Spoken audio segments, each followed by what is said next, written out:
Esa que tienen en sus manos es la fotografía de Simón Bolívar. Él, junto a Santander, Nariño, Caldas, La Pola, Manuelita, Antonia Santos y un sinnúmero de desconocidos e invisibilizados, hombres y mujeres a quienes la historia y el país les deben mucho, es el principal responsable de la independencia de la Nueva Granada, hoy llamada Colombia.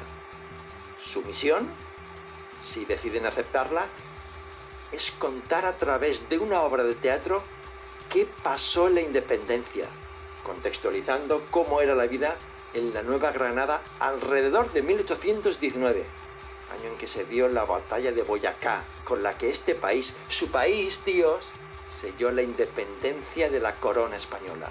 Buena suerte, muchachos. Esta grabación se autodestruirá en 3 segundos. Generalísimo Simón Bolívar. ¡Viva la independencia y viva el nuestro! El papel de las mujeres en la independencia es crucial. El pueblo que le ha hecho resistencia A la hora del relato, a la hora de los personajes en la historia.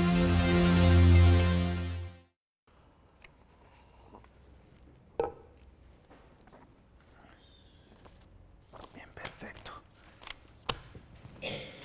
Bueno, gente, si hay algo que me gusta mucho aparte de trabajar con todos y con cada uno de ustedes, es que por fin superamos todo ese cuento de Manuelita Sáenz y quién le iba a interpretar y todo ese divismo. Eso me alegra mucho el día de hoy, en serio lo celebro. A mí Manuela no me interesa. Además, de Manuela no vive la libertad. Ay, no, de Manuela no vive la libertad. Le quedó grande. Grande a usted que no pudo cranearse un personaje de verdad, sino clichétudo, estereotipada. Ay, oigan a mi tío, es que estereotipada Manuelita Sáenz. Mi hijitica, sepa que ella está en la historia por berraca y transgresora de verdad. Mujeres berracas hubieron muchas. Disculpe, profesor pero sí, hubo muchas berracas, pero que los historiadores no tuvieron en cuenta, pero es problema de los No, historiadores. a ver si supero yo esta situación con ustedes dos y dejamos la bobada y le jalamos un poco al respetico. Sí. Claro, claro. Ese es el tema de hoy. Vamos a hablar hoy de la patria boba. No, pero ¿cómo así? ¿Vamos a hablar de ahora? Luego esto no es sobre el bicentenario. Claro que sí, Liria. Entonces, ¿por qué dice que vamos a hablar de la patria boba? Porque es que la patria boba es ese periodo que ocurrió entre que se rompió el florero y se firmó el acta de independencia y se libró la batalla de Boyacá. Esa es la patria boba. ¿Sí vio? Su merced más boba. No, la patria no es boba, la boba es la cuchibarbie. Ay, no. Charlie. La cuchiquén. Ay, Vaya. yo asumo. Dejemos la bobada que va a empezar el programa de Diana. Después no pregunten después. Párenle bolas al profe, ¿eh? Buenas, hay un capítulo en nuestra historia que tiene un nombre, a mi manera de ver, muy injusto. Muy injusto con nosotros y muy injusto con la historia misma. Es el muy mal llamado capítulo de la patria boba. La patria boba es un nombre muy peyorativo que se le da a un proceso histórico que es perfectamente natural en los procesos de independencia.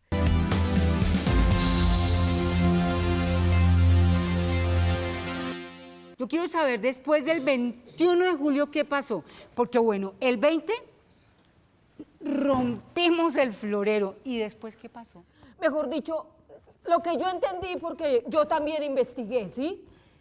Porque no solamente soy bonita y exitosa. Mire, lo que pasaba es que las juntas de gobierno que se formaron en ese momento, muchos le seguían siendo fieles al rey. Y el problema era cómo seguir gobernando este platanal. Ay, por fin tiene algo claro, mijita, no tan confusa y difusa como siempre. De hecho, hay que pensar en otra cosa, y es que por todo el país seguían existiendo las juntas. Muchas otras personas seguían reuniéndose en otras partes de la patria para pensar en cuál iba a ser nuestro futuro. Sí, y ahí se agudizó la pelea. Porque cada uno quería mandarse solo. Y Bogotá, si hubiera tenido con qué pagar mermelada, si hubiera quedado en el poder. Pero tanta pelea era para nada.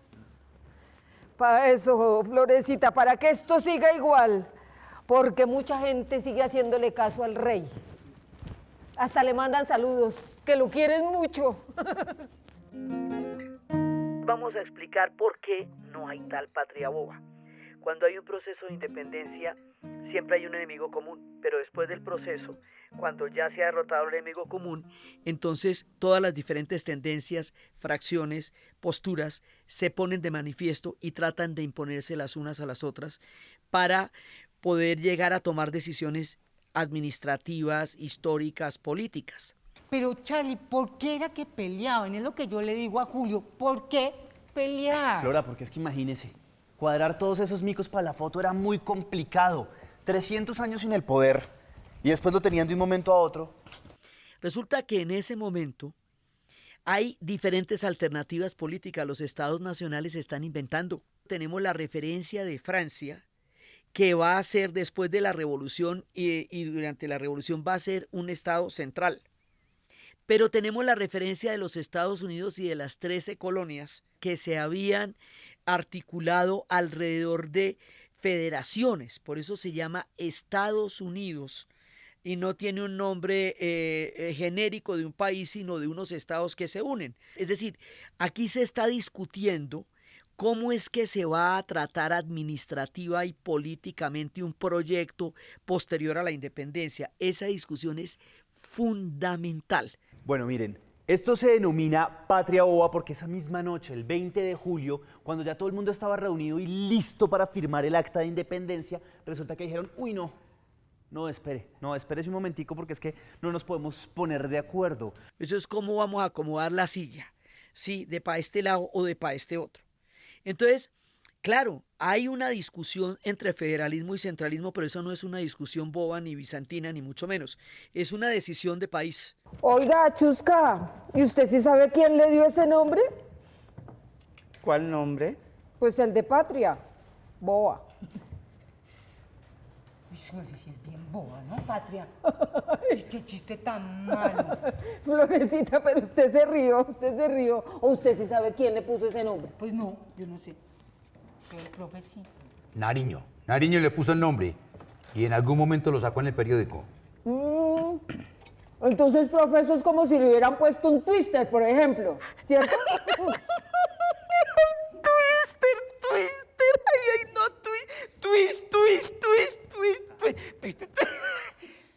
Twitter.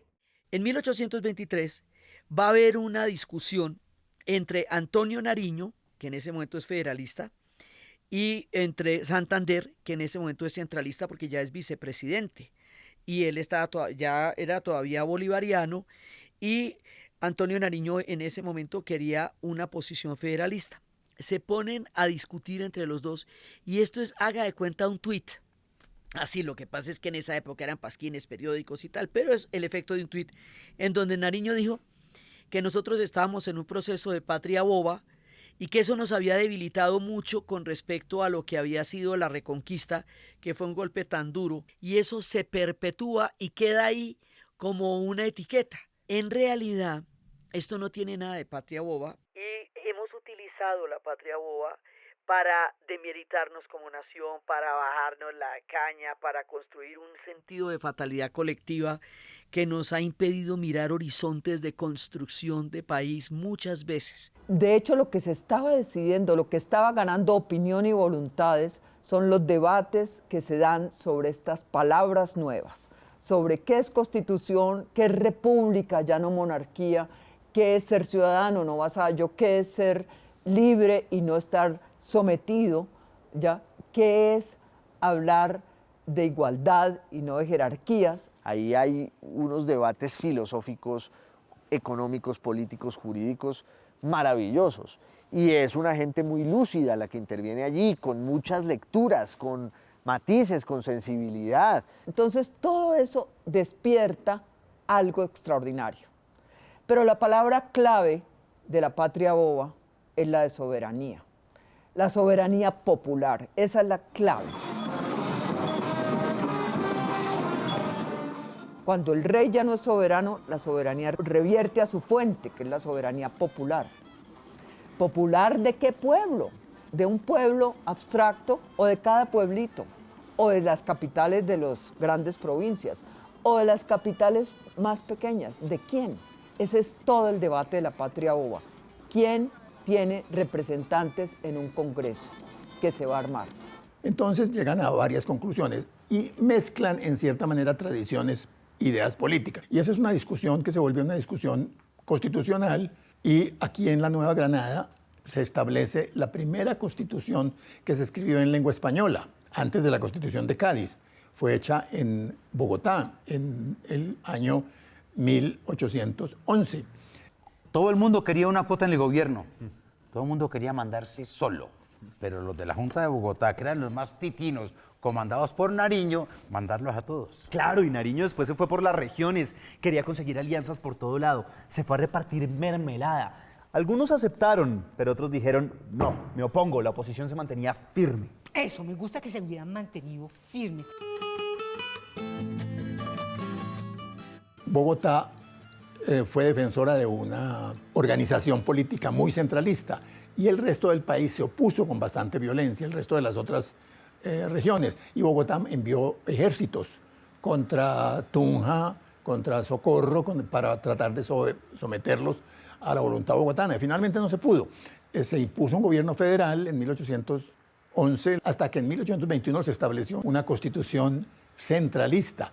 Y durante todo el siglo, el conflicto del centralismo y federalismo se mantuvo vivo y llevó a muchas guerras civiles. Yo lo que he entendido es que entre los federalistas y los centralistas es como Lidia, usted con Chusca, que no se logran reconciliar y cada una jala para su lado. Bueno, más o menos, más o menos. Es una decisión sobre si vamos a ser un país unificado o si vamos a ser un país de regiones autónomas. Esto mismo estaba pasando y en la misma época en el sur del continente, en Argentina. Entonces lo que uno ve es que estas discusiones se están dando simultáneamente en todo el continente. Si ustedes siguen los procesos de independencia, después van a ver que va a haber muchas guerras civiles, porque las discusiones de qué tipo de proyecto se va a dar son discusiones que normalmente llevan a grandes confrontaciones. Lo que sí parecía que era un poco absurdo, visto después, era cómo se habían puesto a pelear entre ellos en vez de prepararse para una lucha contra los españoles. Pero era que creían que los españoles ya habían desaparecido, el rey de España ya lo habían tumbado, incluso cuando se recuperó no iba a tener forma de volver a tomar posesión de toda América, no iba a tener cómo hacerlo. Entonces estaban muy confiados y muy tranquilos. Es que resulta que la historia se escribe en replay. Usted en el retrovisor o en el bar ve si hubo mano, ¿sí? Pero cuando usted está en la cancha usted no lo ve. Fernando VII estaba en la cárcel. Napoleón era invencible. Nadie se imaginaba que el hombre iba a ser derrotado. Entonces, ¿qué pasa? Napoleón después va a ser derrotado. Cuando Napoleón es derrotado, va a haber una especie de borrón y cuenta nueva que se llama la restauración, porque van a restaurar a todos los reyes que habían destronado durante toda la campaña napoleónica. Fernando VII va a salir de la cárcel y va a lograr defraudar a todo el mundo. Mientras aquí peleaban, el monstruo resucitó. Profe, ¿cómo así que el monstruo resucitó? Pues España, Fernando VII retomó la corona y con nuevos bríos optó por la reconquista de América. Y dijo, es que, ¡a por la reconquista de América!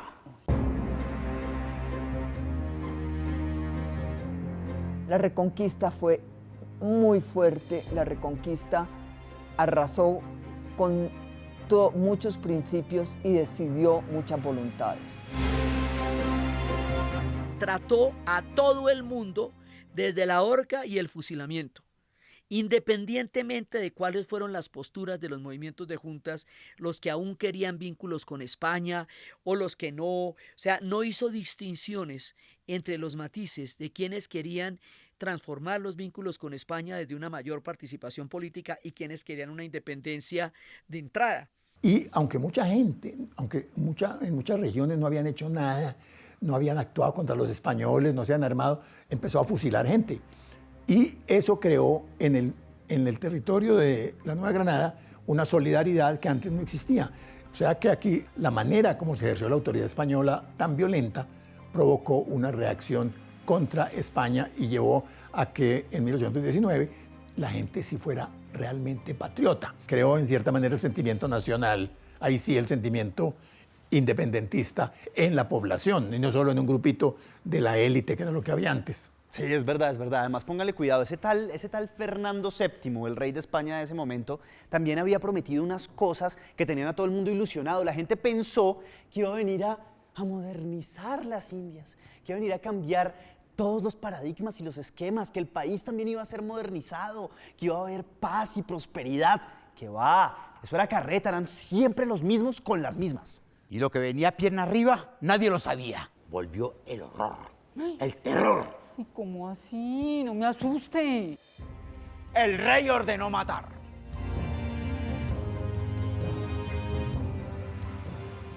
Es por su bien. ¿Va a ser por las buenas o por las malas? ¡Mamá! ¡Mamá! ¡Mamá! ¡Mamá! Entonces ahí no había debate, no había discusión, porque ya la discusión estaba zanjada. La única manera de poder manejar esa situación era sacando al imperio español de toda la América. Entonces se considera que era una bobada discutir de federalismo y centralismo y dividirnos cuando España iba a hacer un envión enorme de la reconquista. No lo sabíamos. Nadie sabía lo que iba a pasar con Napoleón. La gente actúa con el conocimiento que tiene de la historia en el momento en el que está.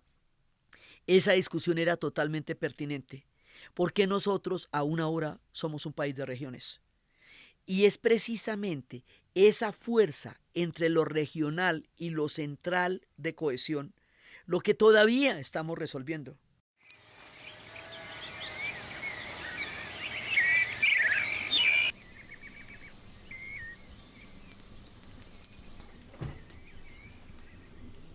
Entonces nos apodamos patria boba para bajarnos la caña. Eso no fue patria ni fue boba. Es la discusión política e institucional de cuál va a ser el proyecto inmediatamente después de la independencia. Y es una discusión totalmente válida porque de eso depende cómo se van a organizar todas las instituciones. Que crear un país no es solo independizarse. Uno se baja del caballo y ¿qué va a hacer? Va a tener que crear unas instituciones. ¿Cómo van a ser esas instituciones? ¿A quién van a representar? ¿Y cuáles van a ser las leyes? Esa es la discusión. Por eso el término de patria boba es injusto. Porque esa denominación que nace al calor de las discusiones políticas en las que el espíritu caricaturesco siempre es un arma inmejorable para deslegitimar al adversario y al interlocutor, pues en ese momento se piensa que hay una cantidad de discusiones bizantinas por cuenta de las cuales nos descuidamos de lo fundamental y entonces viene la reconquista española. Ese es un poco el relato convencional. Luego, cuando uno ahonda en esos momentos, uno se da cuenta de que esa patria tiene de todo menos de boba o idiota. Pero quedaron eternizadas en la historia como una etiqueta que aún ahora utilizamos en los momentos en que nos sentimos defraudados con el rumbo de nuestra propia historia. Entonces la idea aquí era reflexionar sobre eso, cambiar la idea de la patria boba y pensarnos como un proyecto en construcción. ¿Y después qué pasó? No, pues ¿qué pasó? Que los criollos más ricos tenían la sartén por el mango y el pueblo pues seguía en las mismas, no pasó nada. Los que vendían empanadas y mazamorras pagando la vacuna, los que la compraban le cobraban multa y los otros construyendo puentes que se caían y pues le pasaban billetico al gobierno y ya. Las primeras constituciones del año 10 al año 15 casi siempre dicen que los ciudadanos son los que tienen propiedad y saben leer y escribir y tienen casa poblada. Todas excluyeron, por ejemplo, al que fuera un asalariado. Un peón no tenía derecho al voto nunca en ninguna de estas constituciones. Por eso Bolívar decía que no había que darles el derecho al voto a todos porque eso creaba el desorden. Y es increíble, pero una de las cosas que gravita, que pesa en nuestra memoria y en nuestro orden anterior, inclusive de la independencia, es el miedo a la igualdad. Yo creo que nosotros, la dificultad de reconocer al otro como igual, a los que se están integrando, a los que tienen que entrar, a los que tienen que hacer parte, reconocerlo como iguales, cuesta mucho en esta sociedad. Es pavor a la igualdad lo que parece que tenemos, como si esas jerarquías sociales fueran naturales, como si tuviéramos todavía un pensamiento de antiguo régimen. Ay, este se deprimió otra vez. Bueno, no, yo lo entiendo. Todos estamos muy bien, pero es que tuvimos que poner en escena momentos muy difíciles de nuestra historia, ¿no? Por un lado, la mal llamada patria boba, y por otro, todo el proceso de reconquista a manos del pacificador Morillo. Nosotros tenemos que agruparnos más, tenemos que ser un grupo mucho más fuerte. Bueno, y también tendríamos que hacerlo como país, ¿les parece? No podemos seguir pensando que hay que pacificarnos a punta de plomo. Como dice Diana, no hay que pensar que hay un camino manifiesto hacia el horror, hacia la violencia. Hay que darle cabida a la esperanza, ¿sí? Para la muerte, nada. Para la vida, todo. Venga para acá. Venga, positivo, venga.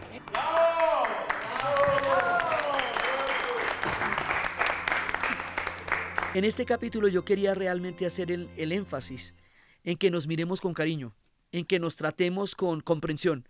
Somos parte de un proceso histórico y de una construcción de una idea de Estado nacional, y eso fue lo que pasó y quedó mal llamado y quedó con esta connotación tan negativa, pero en realidad no lo es.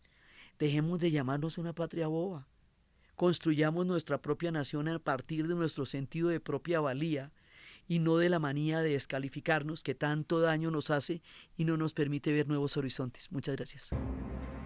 Antonia Santos, Socorro Santander. ¡Viva la libertad!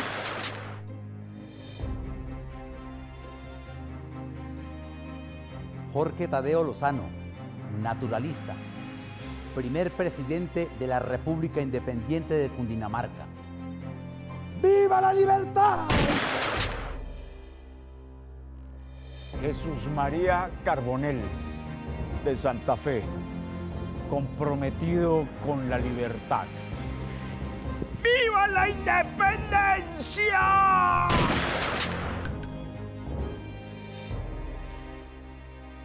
Policarpa Salabarrieta, de Guaduas, Cundinamarca. Pueblo indolente, cuál diversa sería vuestra suerte si conocieseis el precio de la libertad. Ved que aunque mujer y joven, aún me sobra valor para sufrir esta muerte y 1000 muertes más. ¡Viva la libertad!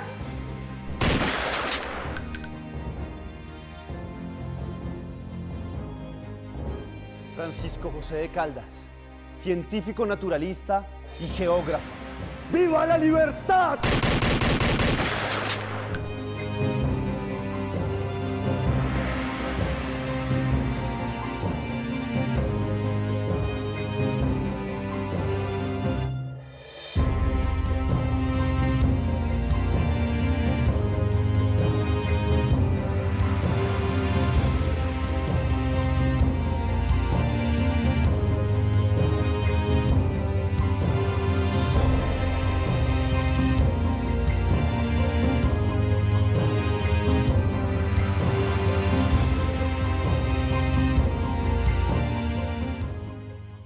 Este programa fue financiado a través de los recursos del Fondo para el Desarrollo de la Televisión y los Contenidos de la Autoridad Nacional de Televisión.